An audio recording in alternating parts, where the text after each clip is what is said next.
Hi hello friends, welcome back to our channel artistic crackers. Regular రెసిపీని కొంచెం unique స్టైల్లో try చేస్తే ఎలా ఉంటుందన్న రిజల్టే ఈ వీడియో అనమాట.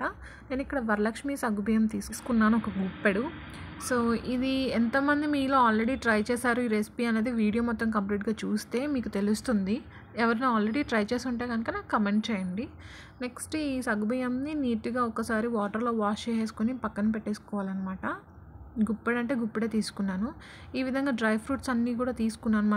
మన దగ్గర ఏది అవైలబుల్గా ఉంటే వాటితో మనం ట్రై చేయొచ్చు. నా దగ్గర బాదంపప్పు, జీడిపప్పు, కిస్మిస్, ఖర్జూరకాయ, అలాగే కొంచెం పంప్కిన్ సీడ్స్, సన్ఫ్లవర్ సీడ్స్ ఉన్నాయి. వాటిని కూడా వేసేసాను. వీటన్నిటిని కూడా నేను నెయ్యిలో కొంచెం రోస్ట్ చేసేసాను. తర్వాత వీటన్నిటిని ఒక ప్లేట్లోకి ట్రాన్స్ఫర్ చేసేసుకొని సేమ్ బౌల్లో ఒక గ్లాస్ వరకు వాటర్ అయితే పోసాను.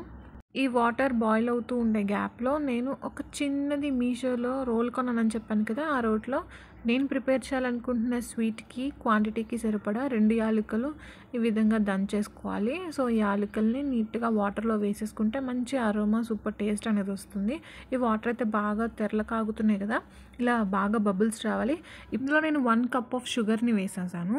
అది నీట్గా బాయిల్ అవుతుండే లోపల ఈ పౌడర్ వచ్చేసి నా ఛానల్ రెగ్యులర్గా ఫాలో అయ్యే వాళ్ళకైతే తెలుస్తుంది, రోజ్ పెటల్స్ పౌడర్ అనమాట. ఎలా ప్రిపేర్ చేసుకున్నా ఆ వీడియో లింక్ వచ్చేసి నేను డిస్క్రిప్షన్లో కమెంట్ బాక్స్లో ఇస్తాను. మంచి టేస్ట్, కలర్ కోసం నేను ఇది యూస్ చేస్తున్నాను. అండ్ హెల్త్కి కూడా మంచిదే. సో న్యాచురల్గా కలర్ అనేది మనం ఫుడ్ కలర్స్ యూస్ చేయకుండా ఇలా న్యాచురల్ కలర్స్ యూస్ చేసుకుంటే బాగుంటుంది. కుంకుమ పువ్వు లాంటిది కూడా వేసుకోవచ్చు మనము. తర్వాత ఇందులోకి మనం ఆల్రెడీ నానబెట్టి పక్కన ఉంచుకున్న సగ్గుబియ్యం వేసేసుకోవాలి.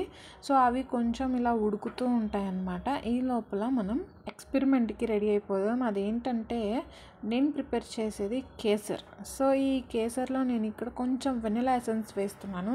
ఆ టేస్ట్ అండ్ ఆ ఫ్లేవర్ ఎలా ఉంటుంది అనేది ఫస్ట్ ట్రైల్ అనమాట. తిని చూసాక సూపర్ ఉంది, అందుకని డేర్ చేసి ఛానల్లో అప్లోడ్ చేసేసాను. మీరు కూడా తప్పకుండా ట్రై చేయొచ్చు, కంగారు ఏం లేదు.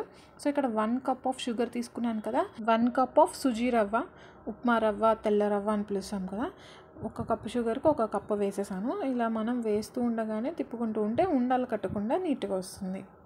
సూజీ రవ్వ ఉడకడానికి మనకి ఎక్కువ టైం పట్టదు, 5 మినిట్స్లోనే నీట్గా కుక్ అయిపోతుంది. ఈ విధంగా మనం స్టిర్ చేస్తూ తిప్పుతూ ఉంటే సరిపోతుంది. ఇందాక మనం పక్కన తీసి పెట్టుకున్న డ్రై ఫ్రూట్స్ అన్నిటినీ కూడా వేసేసేయాలన్నమాట. పైన కిందకు ఒకసారి తిప్పేసుకుంటే బాగా కలిసిపోతాయి. ఈ నానబెట్టిన సగ్గుబియ్యం, vanilla essence and rose petals taste అయితే క్రేజీ కాంబినేషన్, అసలు చాలా అంటే చాలా బాగుంటుంది. అండ్ మధ్యలో ఈ నట్స్ తగులుతూ ఉంటే ఇంకా చాలా బాగుంటుంది. ఫైనల్ టచ్ వచ్చేసి 1 టీ స్పూన్ ఆఫ్ నెయ్యితో ఇవ్వాలి, అంటుకోకుండా నీట్గా వచ్చేస్తుంది మనకి. బాగా కుక్ అయిపోయిన దాని తర్వాతే మనం వేసుకోవాలి. ఇది నేను ఎక్కడ కూడా న్యాచురల్ ఫుడ్ కలరే వాడాను, కానీ ఆర్టిఫిషియల్ అస్సలు వాడలేదు. అండ్ హెల్త్కి కూడా మంచిది కాదు. సూపర్ అంటే సూపర్ టేస్ట్ అండి. వైట్గా లేకుండా కొంచెం అదేదో గోధుమ పిండి యూస్ చేసిన దానిలాగా ఉంది కదా కలర్, చాలా అంటే చాలా బాగుంటుంది చూడడానికి, తినడానికి. అండ్ యూనిక్ అరోమా కూడా వస్తుంది వెనిలా ఎసెన్స్ వల్ల. తప్పకుండా ట్రై చేయండి. వీడియో నచ్చితే లైక్ చేయండి, షేర్ చేయండి, మన ఛానల్ రెగ్యులర్గా ఫాలో అవుతూ ఉండండి. Thanks for watching. Wait for my next video. Until then, bye.